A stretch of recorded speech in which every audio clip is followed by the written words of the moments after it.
lorsqu'une femme nous plaît, on peut tenter de la séduire en lui offrant des fleurs, en la complimentant ou en étant très élégant et gentleman avec elle. Pour Yann Moix, l'art de la séduction ne rentre pas, du tout, dans ces critères.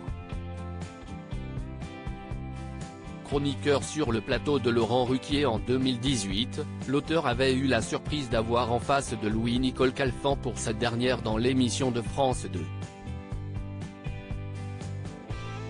Une femme que l'écrivain a longtemps idolâtrée au point même qu'elle lui a provoqué des envies pour le moins sauvages. Très excité par l'actrice, l'ancien chroniqueur a révélé qu'il s'était allègrement masturbé en pensant à Nicole Calfan.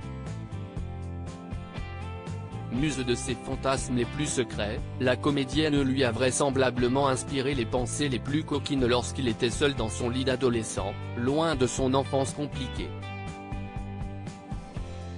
Assis face à l'actrice pour son dernier jour en tant que chroniqueur sur France 2, l'auteur s'est ainsi fait taquiner par Laurent Ruquier qui lui a soufflé « Si est un peu votre pot de départ, et on a effectivement installé à côté de vous cette actrice que vous vénérez depuis des années.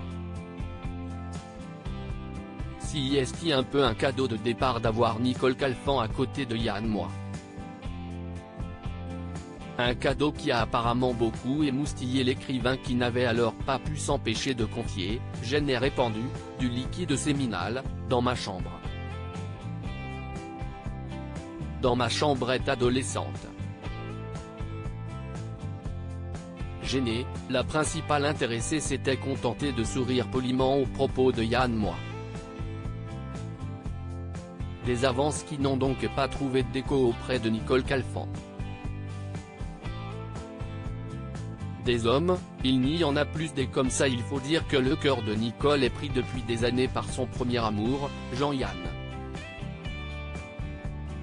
Celle qui s'est pourtant mariée à François Valéry confiait qu'elle n'avait jamais pu oublier son premier amour, qu'elle considérait toujours comme l'homme de sa vie.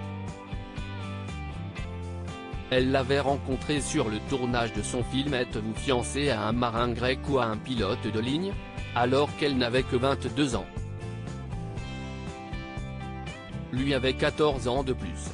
Après 5 ans d'amour, elle avait décidé de rompre avec l'acteur.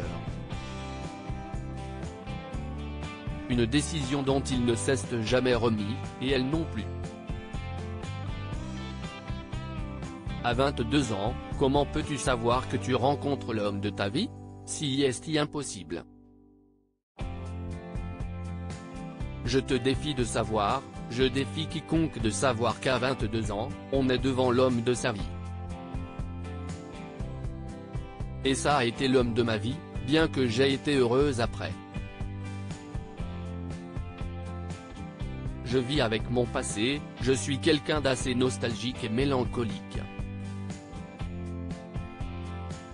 Je serai, pardon Sophie Garel, note de la rédaction, sa première épouse, l'éternelle fiancée de Jean-Yann. Des hommes, il n'y en a plus des comme ça avait-elle confié sur le plateau de l'émission On n'est pas couché en 2015.